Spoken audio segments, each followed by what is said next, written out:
প্রিয় বন্ধুরা, আসসালামু আলাইকুম। আপনারা কেমন আছেন? প্রিয় বন্ধুরা, আশা করি সকলেই আল্লাহ তাআলার অশেষ রহমতে ভালো আছেন। তো আজকে একটি গুরুত্বপূর্ণ শাক নিয়ে আলোচনা করব। তো এই শাকটি কিন্তু অনেকে অবহেলায় সেবন করে থাকে না। তো ভাইরা, এই শাকটি যদি প্রতিদিন সকাল ও সন্ধ্যায় খেতে পারেন তাহলে আপনাদের কিন্তু অনেক ভিটামিনের অভাব পূরণ হবে। শুধু ভিটামিনের অভাব পূরণ হবে না, শুধু আপনাদের শরীরে ক্লান্তি ও অবসরতা দূর করতে বড় ভূমিকা পালন করে থাকে এই শাকটি। তো প্রিয় দর্শক, আসুন এই শাকটির সাথে আপনাদের আলোচনা করে দিই। তো ভাইরা, আপনারা স্ক্রিনের মধ্যে যে শাকটি দেখতে পাচ্ছেন, এই শাকটিকে বলা হয় সাজিনা পাতা। তো সাজিনা গাছ বলা হয়। তো এই সাজিনা গাছের মধ্যে কিন্তু বন্ধুরা আমরা সকলেই জানি ফল সবজি ধরে থাকে বড় বড়।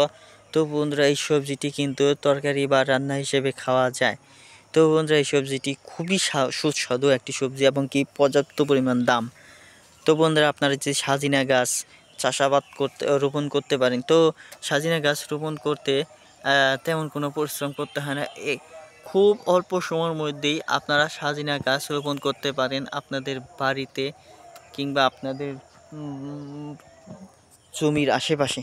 তো যদি আপনারা ভালো ফলন করতে চান, অবশ্যই কি করবেন, আপনারা বৃষ্টির সময় রোপণ করবেন।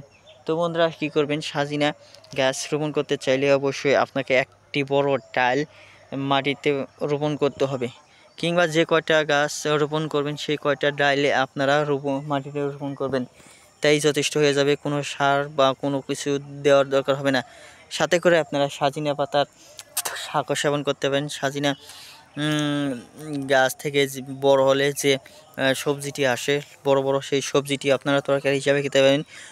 আপনাদের মুখে রুচি বৃদ্ধি পাবে সাজিনা খেলে, এবং কি সাজিনা শাক খেলে আপনাদের প্রচুর পরিমাণে ভিটামিন বৃদ্ধি পাবে, ক্যালসিয়াম পূরণ হবে, এবং কি আপনাদের মুখে স্বাদ বৃদ্ধি পাবে 2 গুণ 3 গুণ। এবং কি এই সাজিনা গাছ থেকে সাজিনা বিক্রি করে আপনারা অনেকেই কিন্তু হাজার হাজার টাকা সহজে ইনকাম করতে পারবেন। তো আপনারা যদি অধিক পরিমাণে লাভবান হতে চান এবং কি, তাহলে এই সাজিনা গাছটি রোপণ করুন। আর আপনারা অবশ্যই সাজিনা পাতা শাক হিসেবে খেতে পারবেন। সাজিনা পাতা শাক হিসেবে খেলে আপনাদের পেটে যাদের সমস্যা রয়েছে, কৃমির সমস্যা, গ্যাসের সমস্যা এবং কি পেট ফাঁপা, এই ধরনের সকল সমস্যা থেকে আপনারা মুক্তি পাবেন ইনশাল্লাহ। ধন্যবাদ আপনাদেরকে।